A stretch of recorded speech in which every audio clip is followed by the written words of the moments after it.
गांव के पास एक घना जंगल था, जहां तरह तरह के पेड़ और जीव रहते थे।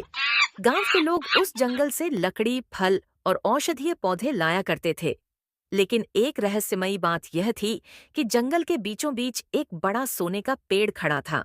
वह पेड़ सोने की चमकदार पत्तियों से भरा हुआ था।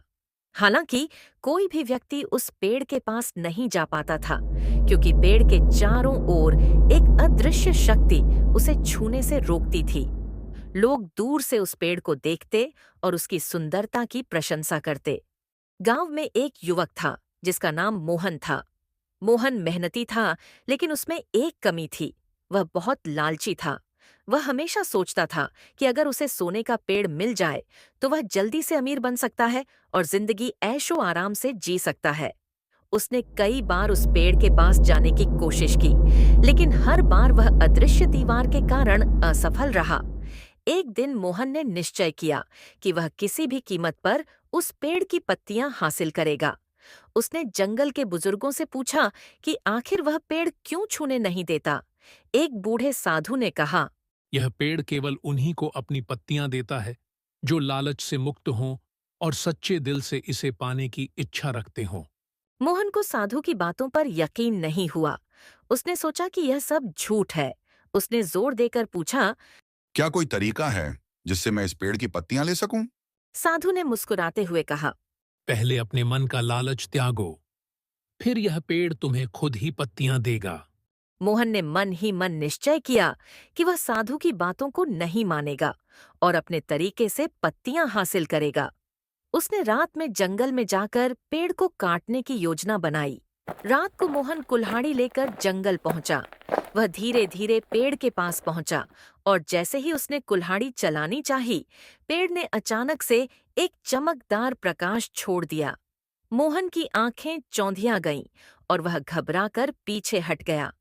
तभी पेड़ के भीतर से एक आवाज आई। लालच तुम्हें बर्बाद कर देगा। यह आखिरी चेतावनी है। मोहन ने सोचा कि यह सब उसकी कल्पना है। वह फिर से कुल्हाड़ी लेकर आगे बढ़ा, लेकिन इस बार उसका पैर फिसल गया और वह एक गड्ढे में गिर गया। गड्ढे में गिरने के बाद उसे लगा कि वह किसी और ही दुनिया में पहुंच गया है। वहां चारों ओर सोने के पहाड़ थे, लेकिन कोई इंसान नहीं था। उसने खुशी खुशी सोना इकट्ठा करना शुरू किया, लेकिन जैसे ही उसने सोने का पहला टुकड़ा उठाया, वह अचानक से पत्थर में बदल गया। मोहन डर गया और जोर जोर से चिल्लाने लगा। मुझे यहां से बाहर निकालो। मैं लालच नहीं करूंगा। तभी एक मधुर आवाज गूंजी। तुम्हें समझना होगा कि लालच इंसान को उसके असली सुख से दूर कर देता है। अगर तुम्हें अपनी जिंदगी वापस चाहिए, तो तुम्हें सच्चे दिल से माफी मांगनी होगी और दूसरों की मदद का संकल्प लेना होगा। मोहन ने तुरंत माफी मांगी और वादा किया कि वह अब लालच नहीं करेगा और दूसरों की भलाई के लिए काम करेगा। उसी पल वह गड्ढे से बाहर आ गया और अपने घर लौट आया।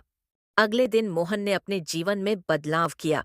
उसने अपनी मेहनत से कमाई करना शुरू किया और जरूरतमंदों की मदद की। धीरे धीरे गांव में लोग उसकी ईमानदारी और परोपकार की तारीफ करने लगे।